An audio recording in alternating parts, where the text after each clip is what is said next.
ఇక 140 కోట్ల మంది ప్రజల ఆకాంక్షలను ప్రధాని మోడీ సాకారం చేస్తున్నారని AP deputy CM Pawan Kalyan ప్రశంసించారు. ఉత్తరాంధ్ర అభివృద్ధిలో భోగాపురం ఎయిర్పోర్టు సరికొత్త అధ్యాయమని చెప్పారు. చంద్రబాబు మార్గదర్శకత్వంలోని ఏపీ అగ్రగామి రాష్ట్రంగా అభివృద్ధి చెందుతోందన్న పవన్, దేశ ప్రగతి మౌలిక వస్తువుల కల్పనే కీలకమని ప్రధానికి తెలుసునని, అందుకే రైల్వే జోన్ ఇచ్చి అక్కడి ప్రజల ఆకాంక్షలు నెరవేర్చారని చెప్పారు. ఒక నిర్ణయం తీసుకోవాలి. పండ్లున్న చెట్టుకే రాళ్ళు వేస్తారంట. కష్టపడే కుటుంబ సభ్యుడు, తండ్రి కావచ్చు, పెద్ద కొడుకు కావచ్చు, అందరూ అతని మీద పడతారు. నువ్వు ఎక్కువ కష్టపడు, ఎక్కువ తిట్లు తింటావు. అలాంటిది మనం ఎలాంటి పరిస్థితుల నుంచి వచ్చాం.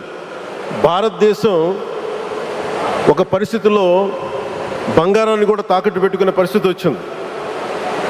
అలాంటి పరిస్థితుల నుంచి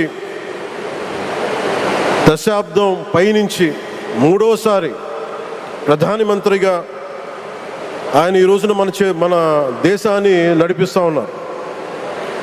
అలాంటి ప్రధానమంత్రిని చాలామంది ఆయన మీద మాట్లాడుతూ ఉంటే, ఆయన్ని అనకూడని మాట్లాడుతూ ఉంటే నా గుండె కదిలించేసింది, నా కన్నీళ్ళు వచ్చినాయి. ఇవా చివరికి మనం ఇచ్చేదేం. కొత్త తరానికి ఏం తెలుసు? ఆయన పడ్డ కష్టం. ఒక్కరోజు కూడా సెలవు తీసుకోలేదు మన ప్రధానమంత్రి గారు. ఈరోజు పెట్టుబడులు వస్తున్నాయి మనకి, ఒక్కరోజు కూడా సెలవు తీసుకోలేదు. శత్రు దేశాలు, మన అభివృద్ధికి ఈర్ష్యపడే పశ్చిమ దేశాలు, వీటన్నిటినీ తట్టుకొని ఒకవైపు విదేశాల్లో ఉండే శత్రువులతో పోరాడాలి, దేశాన్ని అభివృద్ధి పదంలో తీసుకెళ్దామంటే అంతర్గత శత్రువులతో పోరాడాలి. అలాంటి వ్యక్తికి మనం ఇవ్వగలిగేది కేవలం మేమున్నాం మీ వెంట, మీ మీద మాట పడితే అది మా మీద పడ్డట్టే, అదే మనం వారికి ఇవ్వాల్సింది. నిజంగా ఆయన జంతర్ మంతర్లు అన్ని మాట్లాడుతూ ఉంటే నేను ఈ రోజున ప్రధానమంత్రి గారికి ఒకటే ఇస్తున్నాను, మిమ్మల్ని కొట్టే నాయకుడు లేడు ఈ భారతదేశంలో. రాబోడు. కానీ మీరు పడ్డ శ్రమ, మీరు పడ్డ కష్టం ఎవరు తీసుకోలేరు.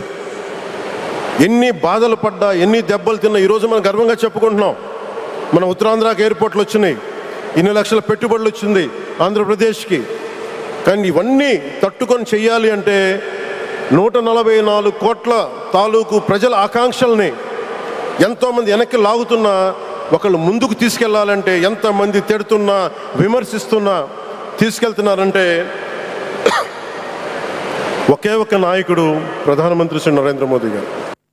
బంగారం బ్యాంకులో ఉంటే అది మీ అప్పు, అదే శివ గోల్డ్ కంపెనీకి తీసుకొస్తే అది మీ పెట్టుబడి. తాకట్లో ఉన్న మీ బంగారాన్ని మేము విడిపించి ఈ రోజు మార్కెట్ ధర కొని స్పాట్లో మీ నగదు మీకు అందిస్తాం. ప్రతి నెల వడ్డీలు కట్టడం లాభమా లేదా ఇలా చేయడం లాభమా మీరే ఆలోచించుకోండి.